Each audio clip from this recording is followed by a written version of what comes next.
राधे राधे मित्रों। इस चैनल में आपका स्वागत है। मैं आज आपके लिए बहुत ही सुंदर कथा लाया हूँ। फूल। 13-14 साल की वो बच्ची लोगों के घरों में पूजा के लिए फूल दे जाती है, अपने बाप का हाथ बटाती और स्कूल जाती है। प्रतिदिन आती थी तो सुधा को उससे थोड़ा लगाव हो गया। अरे, तू कल फूल क्यों नहीं ले आई? मैं 10 बजे तक तेरा इंतजार कर रही थी। सुधा ने आज उसे आते ही टोकते हुए कहा। वो बापू बीमार है ना, अस्पताल लेकर गई थी कल। और आप बिना फूल के भी पूजा कर लिया करो। जब 8 बजे तक मैं ना आऊं तो वैसे भी भगवान को तो सिर्फ भक्ति से मतलब होता है ना। अच्छा, तो फिर तो फूल क्यों दे जाती है? क्योंकि इन फूलों को डाली पर ही मुरझाने से अच्छा है कुछ काम आ जाए। और फिर हमारा घर भी तो इन फूलों से चलता है ना। सुधा अक्सर ऐसे ही उसकी मीठी बातें सुनने के लिए उसे कुछ न कुछ टोका करती रहती थी। अरे बिन्नी, तू आज गुड़हल का फूल नहीं लाई? देवी जी को मैं वही फूल चढ़ाती हूँ। इस मौसम में ज्यादा गुड़हल नहीं खिल रहा है आंटी जी। और फूल तो फूल है, सभी तो उसी भगवान की मर्जी से खिलते हैं। अच्छा अच्छा।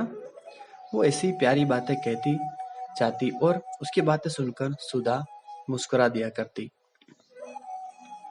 मगर एक हफ्ते से वो आ नहीं रही थी। सुधा को चिंता इस बात की नहीं कि वो भगवान को फूल नहीं चढ़ा पा रही थी, पर चिंता इसलिए हो रही है कि वो कभी इतने दिन गायब नहीं होती।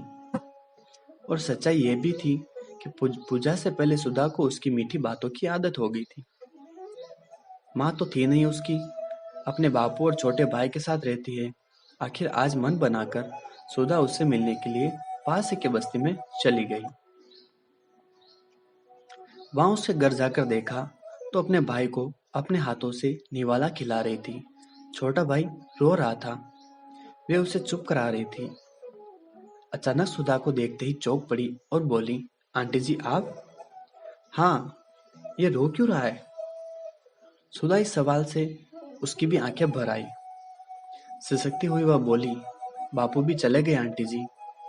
कहते हुए वो सुधा लिपट फूट फूट कर रो पड़ी।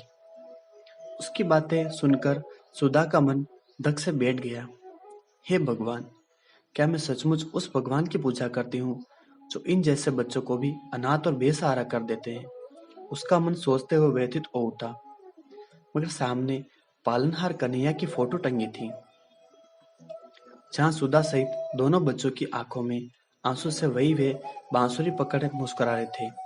अचानक से लगा जैसे कह रहे हो, ये अनाथ नहीं है, समाज के ये दो फूल अब तुम्हारे दायित्व है।